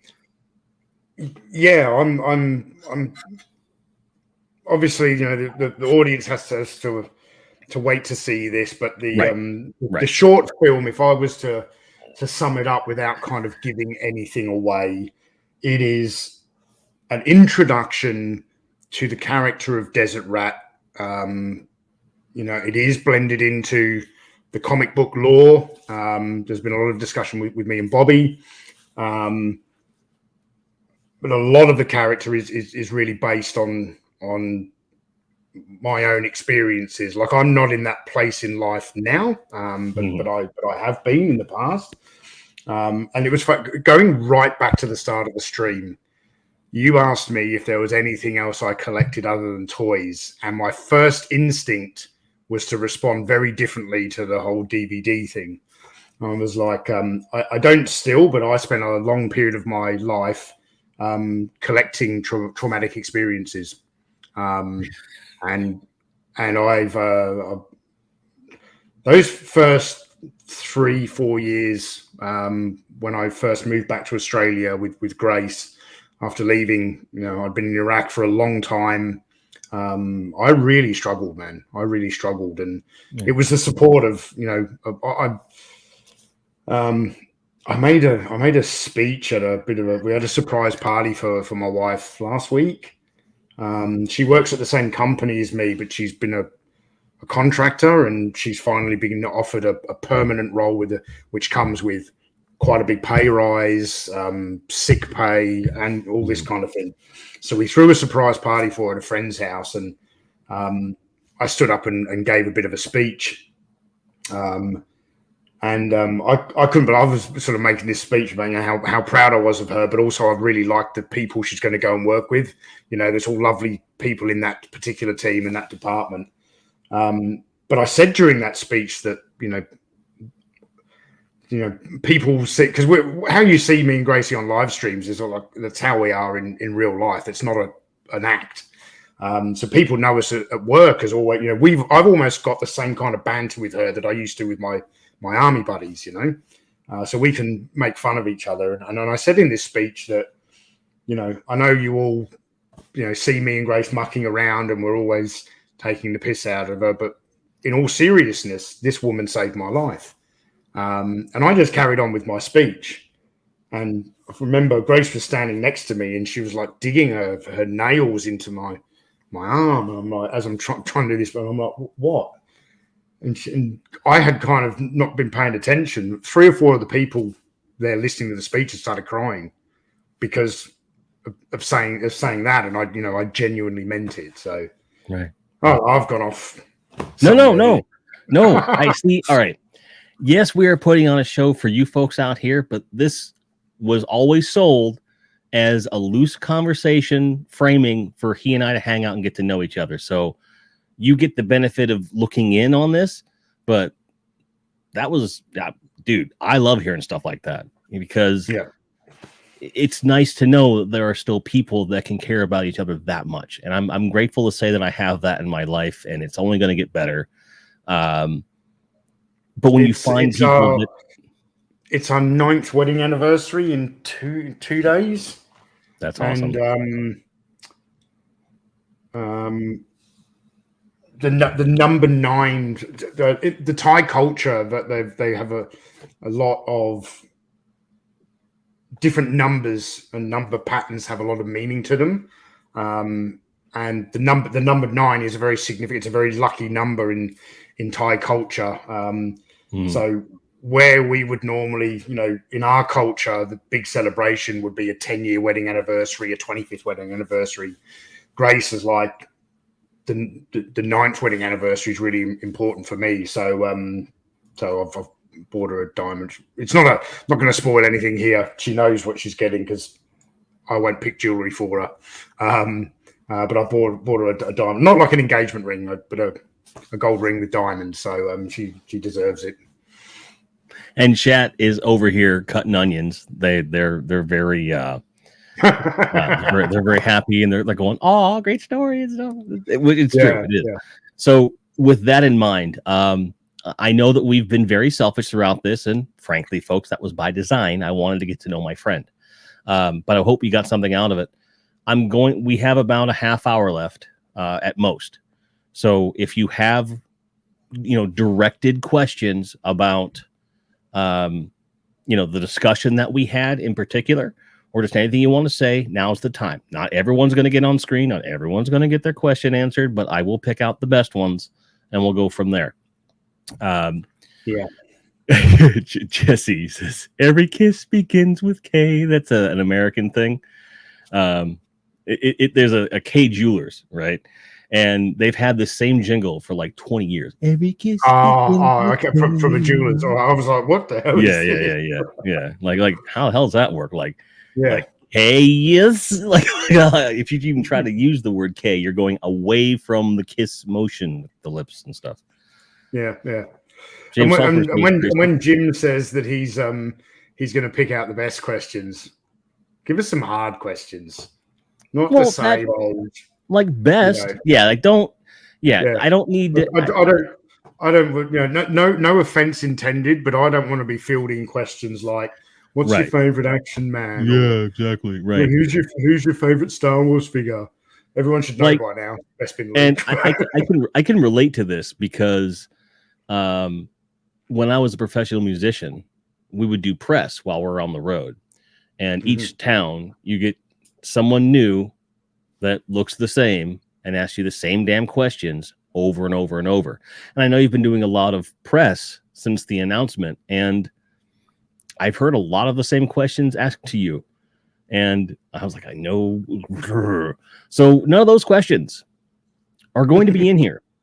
They're not going to fly. You're not going to get banned or anything, guys, but we're not going to go into that. If it can be answered by a YouTube video on his channel, then guess what? No, not happening.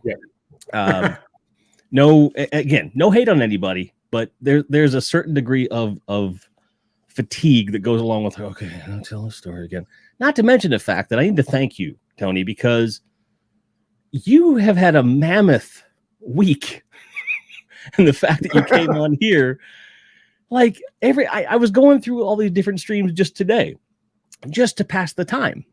And you keep showing up. I'm like, what the fuck are you doing? Like, get some sleep, man. Yeah. Well, and also what you don't see is that I was on. I recorded another kind of chat like this with a nice guy from Canada. He's got a channel called Go Figure. That's not been uploaded yet, so that was on Thursday. I did that. So Pala Talk with Dean. Right. Go Figure and my own live stream and but no, I'm always happy to sit down with Grindhead Jim, motherfucker. I mean, it was one of these things where I was like, do I get a drink? And I was like, nah, I need to be sharp for this one. Although I want one, they're right there. But we have a couple questions that I think are pretty good. I don't know that I've ever heard you answer this, and I think this is interesting as well. Bjorn says, what's the hardest decision you've had to make concerning your collection?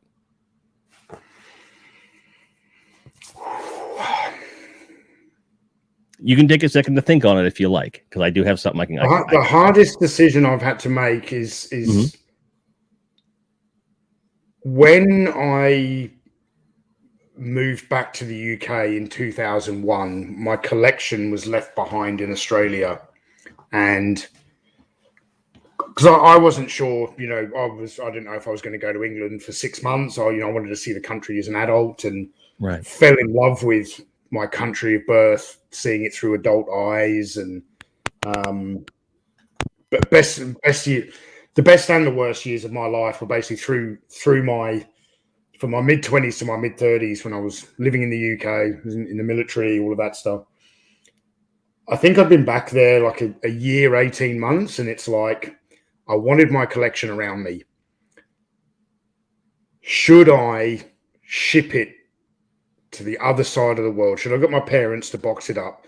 And I decided to do that. And then, of course, in around, I think around 2008, 2009, I knew I was going to go and live in Thailand while I wasn't working in Iraq. So I then got it shipped back again. The collection was a lot bigger by then as well. So twice in my life, I've shipped an entire toy collection from the Southern Hemisphere to the Northern Hemisphere. And then like 8 years later, shipped it back again.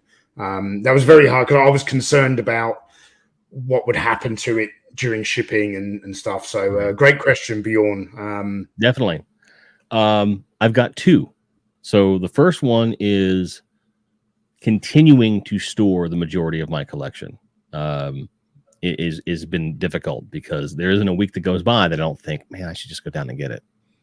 But because I don't have a lot of space right now, it would just go in storage again. So it's been the better part of 3.5 years that the majority of my stuff is just sitting in a warehouse, and it's difficult to not just go down and rescue it. But I realize that the aftermath of that isn't going to be any better. So I need to just sit tight until I have the space, and it'll be fine. Yeah. The other hardest thing is every time I think I'm done, deciding to start up again, because I know like the toy thing was a really difficult thing. Like you saw me around the streams and everything else for a while before I started collecting again, because I was like, do I want to do this? Can I just live vicariously? Damn it, I'm gonna do it. Damn it. So I did, but it was difficult. Yeah. I agonized over it for like a solid month. And for someone who's always thinking, that's a long time. It's rough. And I think that we have so much emotional attachment to these things that we have them for a reason. Any decisions we make are going to be difficult on some level, but your answer was still better than mine, because shipping things overseas is a pain in the dick, dude. From Michael Schaefer, when you were a small British boy, what do you think your reaction would have been if someone told you there'd be an action figure of you made one day? I know. That's it.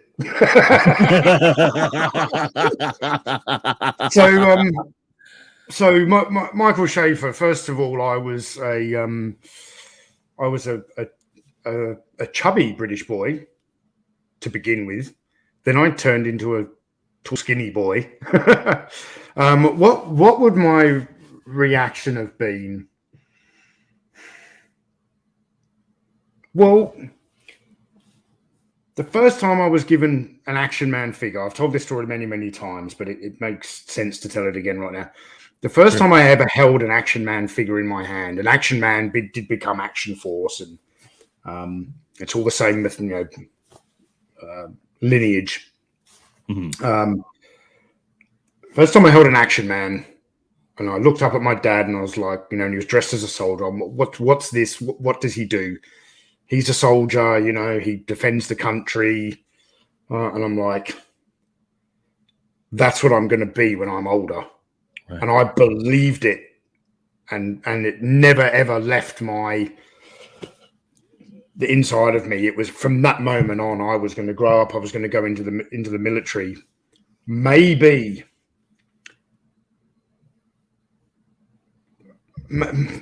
I don't think anyone... you've got a hypothetical thing here saying that what if someone told you there would be an action figure of you one day? I think the reality is that I told the world that I would be one day. Like I thought I was going to grow up to become Action Man, and I literally have. Yeah. And although I have heard you answer that before, I like that version better. So I've never answered it in that way before. So it's very much... It's the power of visualization, I think. Yeah. You set a goal and you stick to it, and nothing's going to stop you. And I think there's a dwindling number of people in this world that are willing to stick through it. whatever it may be. And you're definitely an inspiration to me as a human being and as a friend. And to see just the pure joy on your face about all of this makes me happy, because I don't have to be as happy as you are to get something out of it. You know what I mean? It's be able to see, because with everything going on in the last 10, 20 years, especially some of the things you and I have seen in the world, knowing that pure joy can still exist and that it's something that you can share and share comfortably, the best, dude. It is the best. Yeah. So before more people start crying because they're tearing up, no. I saw that. I'm sorry if making people cry. Hopefully it's happy tears. Yeah, I hope so. Yeah, I really feel, and I'm sure you'll relate to this. There's something about military service where, the banter between soldiers is savage at times, and deliberately so. But it helps you bond, and like some of the ways you can jokingly insult your best friend, like you would never say that stuff to other people. It makes you stop caring what people think. So when I kind of came into this channel, I'm like, I'm just going to be me. I'm going to wear my heart on my sleeve. Show that pure joy, and never ever embarrassed about it. Like, given my life experience, there is no one in the world who I see who could ever successfully make fun of me. You can try, and you will horribly fail. Right. Because you've heard it all. For one thing. Yeah, you can try and pick on me because I've got dollies upstairs and I dress them and all that. But the only reason you can make fun of me for having that is because you sleep under the blanket of freedom that I help provide. So fuck you. There you go. That's the Tony I know. Right there. Right there.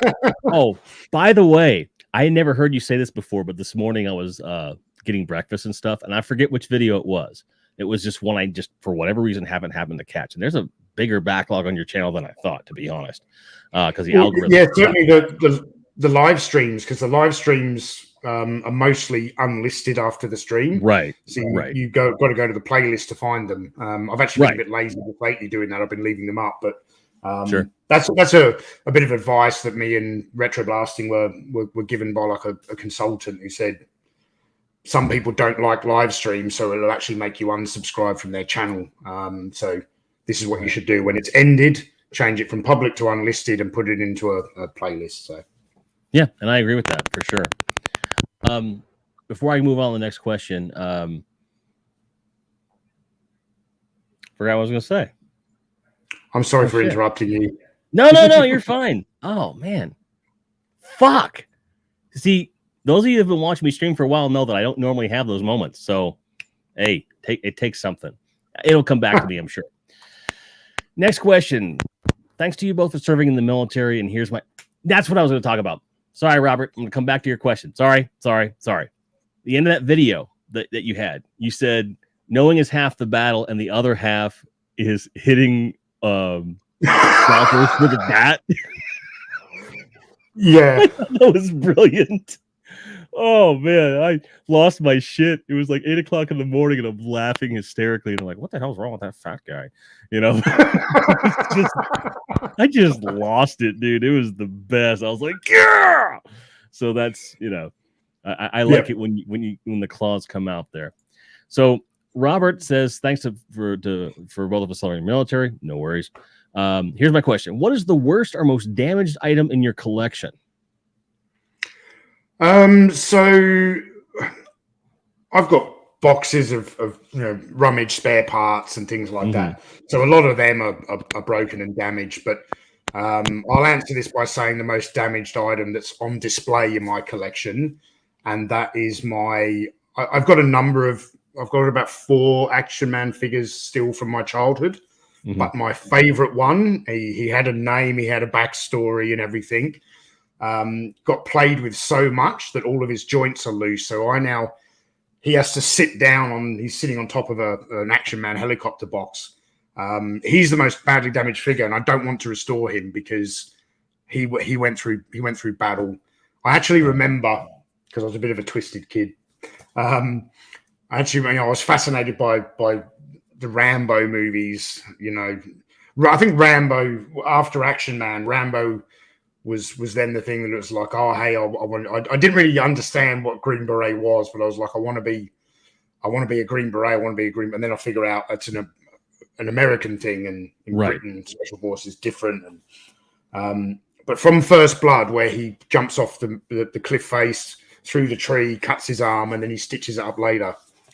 I took a match, lit a match, and I blew it out while it was still burning. But I ran it across my Action Man's arm to melt the plastic, and then I coloured it in with a red felt marker to give him this scar on his arm.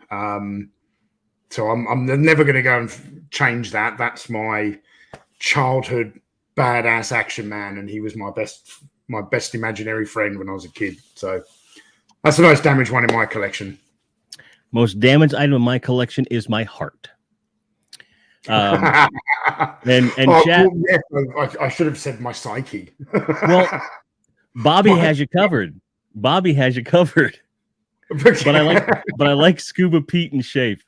They both said the same thing. Most damaged thing is my wallet. I mean, same, bro. Same. Oh, yeah, you poor guys. It's gonna get worse when Desert Rat goes up for pre-order. Yeah. Keith, by the way, dude, thanks for being here, Keith. I know it's a long day for you as well, sir. He says that banter was in the same.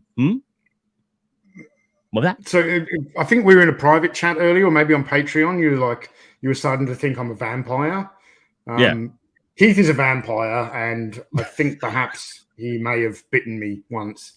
So, knowing how close you guys are, it wouldn't surprise me one fucking bit. Not at all. Like it's fine. It's fine. He nibbled my earlobe or something. Oh, I have a bit of immortality, man. Oh, I on the neck. Yeah, that would be a great sitcom. The Cockney Vampire would be amazing, right? Yeah, I'd watch it. So he says that banter was the same in specialist units of police back in my service. You cannot explain that to people outside your family. Great days, the best days. Agreed. Yep. Agreed. I'm trying to find some other. Everyone's like reacting because some of these stories destroyed people. I'm hearing about that. Shafe did say, this is why I asked you the question about your boyhood. I knew that toy inspired you, so I was interested in the hypothetical you becoming a soldier and then becoming a toy. So good follow up. Yeah, I've come full circle. Michael Schaefer is a bit like the beginning of Rambo 3, where Troutman goes to the Buddhist monastery to see Rambo, and he's trying to bring him out of retirement, which weirdly is what's happening with Desert Rat. I don't know if I'm supposed to reveal that anyway.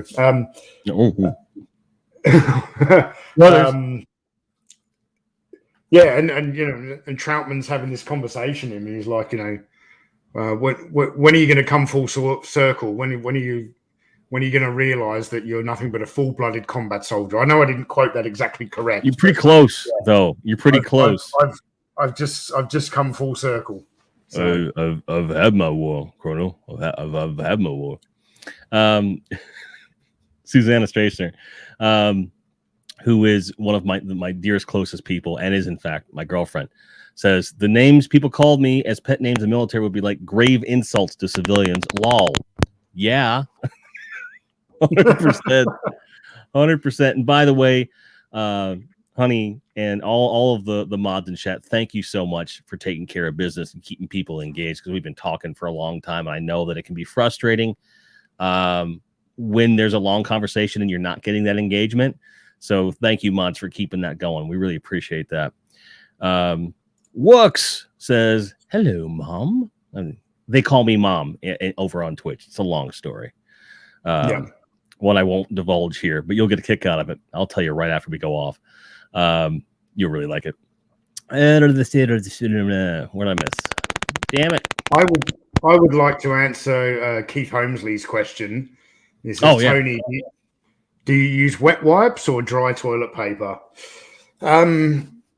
Military service makes you fall in love with wet wipes because when you're in the field, when you're out there,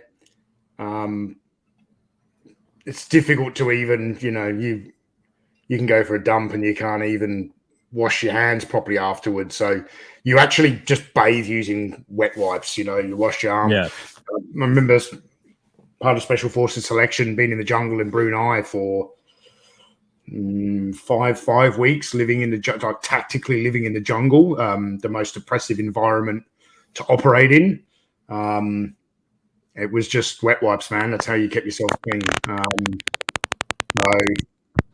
That's true on the road too. Like I thought it would be easier as a civilian to go on the road and be like, oh, I've done some stuff. Like I know a bit about all these things. I've been in the field and stuff.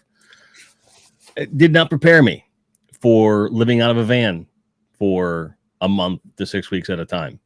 Do not recommend, by the way.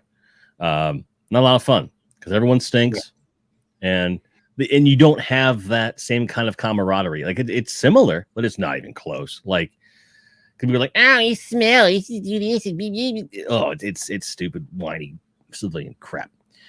But to answer Keith's question, both. I use both because I'm not going to walk around with a wet ass. I use both, but I'm a big fan of wet wipes. And Jody's saying here, well, Tony, you had wet wipes in the army. Now, the army did not give you wet wipes. You learned from the older guys very, very quickly. It's like, dude, when there are certain things you need, and it's like, when you go in the field, man, you want several packets of wet wipes with you. Yeah, because they give you like 2 pieces of grease-proof paper. All right, here's a story right back to the days of the Australian Army when our ration packs were still relatively similar to what was issued during Vietnam. The food was canned; it wasn't in foil bags and things like that. And in a 24-hour Australian issue ration pack in 1994. You had 2 pieces of toilet paper, literally 2 squares of toilet paper that was like greaseproof paper. And I remember the lesson where you get shown what all the different things in a ration pack are, how it's supposed to work. This is how you cook it. And you're like, how are you supposed to get by on only 2 sheets of toilet paper? I mean, as you discover later, that army ration packs are designed to make you constipated, so you only shit about once a week anyway. Right. That was the part I was going to leave out of it, but yeah, that's true. Yeah. But the army instructors would say to you, right, so with this piece of greaseproof paper, sort of cup it in your hand, poke a hole through with your finger. So basically you end up with this square of greaseproof paper. And then you get up there and you clean your ass with your finger, and then get the toilet and wipe it off. And less rubbish, less to carry. That's how you do it. Right, because it's not just about being comfortable and being healthy. It's also about maintaining a low-profile presence when you're in hostile territory. Like that's a big part of it. You can't be like, you could just burn it. Like, well, if you light that fire, like enemy for like 10 clicks in every direction, like, hey, there's someone over there, let's go there. That looks like a fun time. I mean I never expected going into the military, I wanted to be this rough and tough soldier, and here I am like 2 weeks in and I'm like, man, they want me to finger my own ass. so I very quickly started with, I'm getting some wet wipes, man. I'm not keen on this. Right. So to pull it back to something a little less shitty, how loud was it in the jungle? It's noisy. So for the special forces, the jungle is the only area, pretty much, or sorry, the only environment, I should say, where we operate during the day. Everything else we do in the special forces, we operate at night. But the jungle is, the canopy is so dense, the vegetation is so dense. We were helicoptered in and dropped off on the top of a hill, and it's like a scene from a Vietnam movie where the skids of the helicopter don't even really touch the hill, and you've got to throw your pack out and jump out, and then boom, that's it. You're in the jungle for 5 weeks, and you have to sleep in hammocks because of snakes and insects on the ground. So you sleep in hammocks but at nighttime it is total pitch black in the jungle. You cannot operate. And the other thing with selection as well is that you're not allowed to use. There's a phrase shared by soldiers in the special forces that it's a weird expression, the actual title special forces, because we don't do anything that's special. We are just experts at the basics. And because of that, when you go through selection, when you get into the regiment, there's all sorts of shiny bits of equipment that you've never even knew existed that you get to use. You don't do that in selection. No GPS, no night vision. You navigate by map and compass, and a counter or some beads on a thread for measuring paces in the jungle, and there's none of that.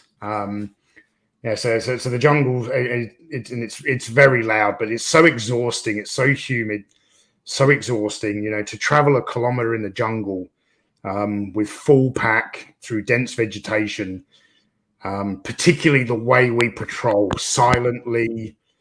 No sound. It can take hours to cover a kilometer, and at the end of the day, you're exhausted. And even though it's noisy, man, when you get in that hammock, you're out cold until it's your turn for what we call stag. In the British Army, stag is like nighttime sentry duty. So if you're in a patrol of 6 guys, you'll do an hour each on stag through the night. So you might get woken up at 1 a.m. to be on stag till 2 a.m. and then you wake up the next guy and you go back to sleep. And yeah. And I heard a lot of similar things when I was doing a lot of the recon prep work stuff, and I had to do a lot of like mock extractions and things like that. And they give you the whole brief of like, so the blades might chop your head off, so make sure you duck. And it's like, the first time you hear that, it's like, what? Like that? They didn't say that in Predator, man. That's what I signed up for.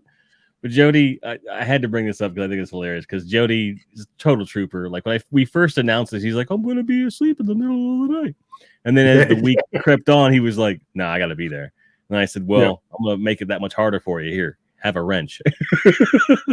Sense of duty, sense of duty, motherfucker. He says, "Who would have known that at almost 4 a.m. I'd be listening to Tony about sticking a finger up his rear end?" I don't think either of us expected that. No, but I would like to point out that I don't just do it at 4 a.m. I can do it at noon, 3 o'clock in the afternoon. There is, any time of day is a good day to stick a finger up your ass. It's right. Exactly. Especially when you have running water and soap. It makes it a lot more of a convenient action to take. Let's be honest. Or you know what just popped into my head and why I potentially regret making that comment now? I have a feeling someone in the chat will get a Desert Rat action figure and we'll customize him to have a finger, and we'll do some toy photography of Desert Rat. Yeah, and I don't think that would be good for Bobby's brand. So, and here's the thing that I find hilarious about that. What if we have a completely honorable chat that wasn't thinking that? You just literally put that thought in their head now. Yeah, I'm my own worst enemy sometimes.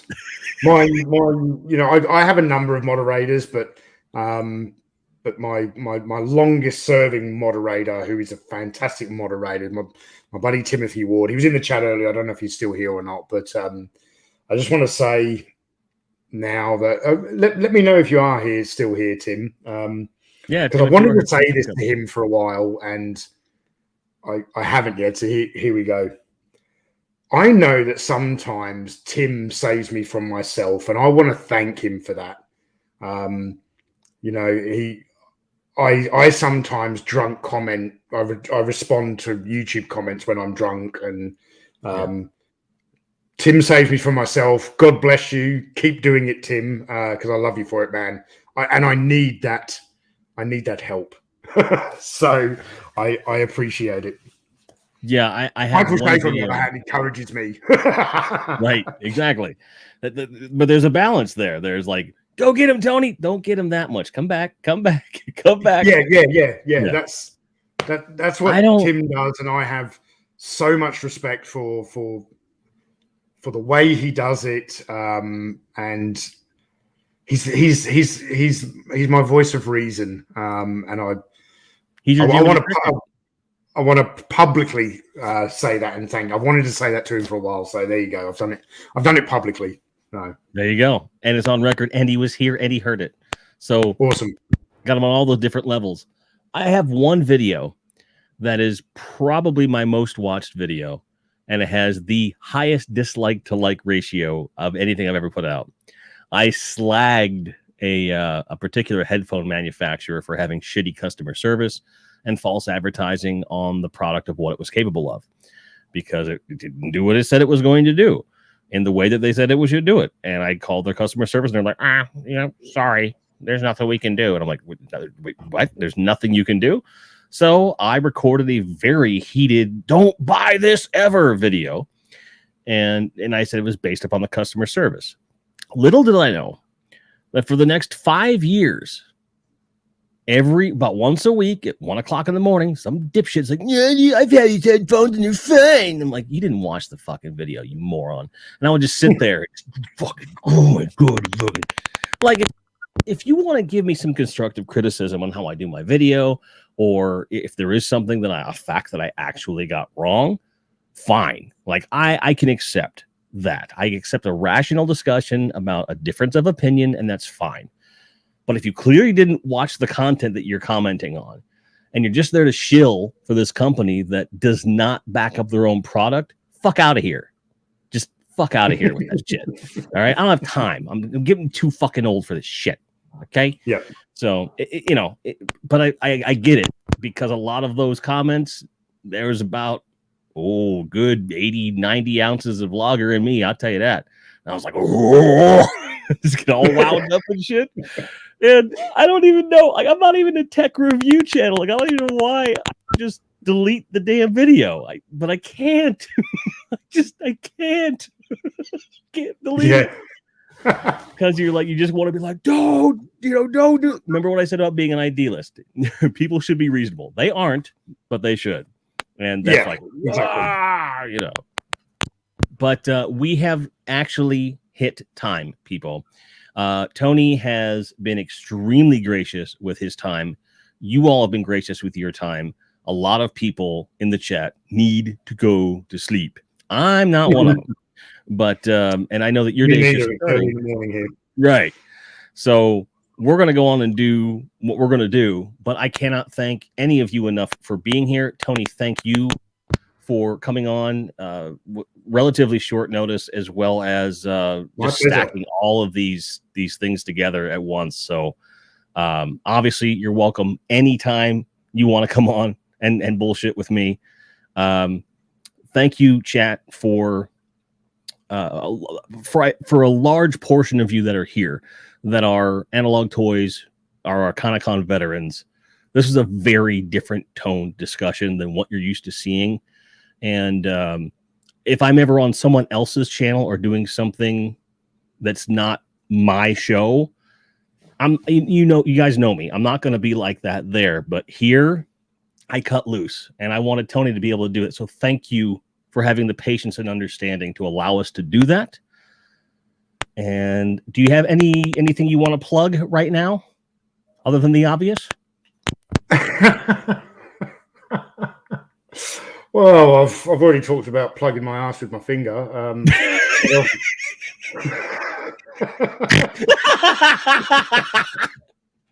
Oh, I got lightheaded from that one. Shit. Oh man. What else do I want to plug? Obviously I want to plug Valaverse. Of course. If you guys are on the fence about this line, I'm telling you, these are going to be some of the best modern. They are the best modern action figures that will be available on the market very, very soon. Go check them out. I know a lot of people who've seen them in person at Joe Fest. The actual product, they're amazing. It's a military toy line done right. You know, I don't, there hasn't been anything like this since the original Action Force in my eyes, and even GI Joe to a degree. But so obviously, I'll plug that. But no, other than that, I'm not gonna plug anything. I'm here to have a chat with my friend. Fair enough, man. And just for the record, folks, I'm not on the Valaverse payroll. I don't have a figure coming out, and I agree with everything he just said. That makes it true. Don't dispute me, okay? Now, Roller made a cardboard. I asked him to ask this question during chat. I had several other people private message me like, "What the fuck is that Godzilla dancing and stuff?" So I'll tell the story, and then we're gone. So I've branded my stuff with a lot of Godzilla-looking stuff. I call him Grindzilla. He's going to get a rebrand here sometime in the next couple months because I want to distance myself a little bit. So I want him to be like a punk kaiju. But for now, I have this. This video was made for someone whose birthday it was. I believe that they were working on the video game tie-in to the 2014 Godzilla. And they took the basic model of the character, had him dancing and all that wacky stuff. It was up against a pink background for no apparent reason, and it just said "Happy Birthday" at the end of the video, and it had like Benny Hill music or something. And I was like, dude, I can just cut the ending off, cut the music out, and I can totally use this. I reached out to him. 12 times in 6 months. Never got even so much as acknowledgement of the message. I was like, dude, I know that this is something you made. It may not be your intellectual property, but you made this piece of work, and I want to make sure it's okay. Geez. I want to make sure it's okay that I use this. Never responded. So I just said, fuck it. And I co-opted it. And I've been using it for, at this point, 6 years. And no one's come calling. So if you're watching this now, sir or ma'am that made this, thank you. I won't be using it much longer, but you've been really good to me, and it was a happy birthday for me every year that has passed since you made it for your friend. So thank you. It's a co-opted thing. That's the real story. I didn't make it. I don't contend you, but what I can tell you, and this is an exclusive that no one knows, the Game Chasers movie, we have a lot of friends in Hollywood and other places. We had people that worked on Justice League and Maleficent and Star Wars on this film. One of the people that worked on Star Wars that's on this film is the digital effects guy, Yoshi Vu. Good friend of mine, also a former Marine. Love the guy to death. He's an amazing individual and in tremendous shape. He does stunts and everything. But his main thing is CG work. He worked on Rise of Skywalker and did an amazing job on that. And when you saw the Death Star in the water, he did that. And he headed the team that did a lot of those effects. One night, I had a lot of whiskey, and I was like, Yoshi, would you redesign this Godzilla for me? I want him to have like Liberty spikes instead of the fins, and I want him to mosh, not to do this like go-go dance stripper shit. I want to make it like something. And he was like, dude, absolutely. Let me finish up a few projects, and I'm on it. So I look forward to seeing that. Me too. So there you go, guys. So it's getting a rebrand, and it's coming. And when it happens, I think you'll be even more impressed. At least I hope so. It'll be fun, and we'll do a full rebrand. But until then, signing off. May all your grinds be merry. Thanks, guys.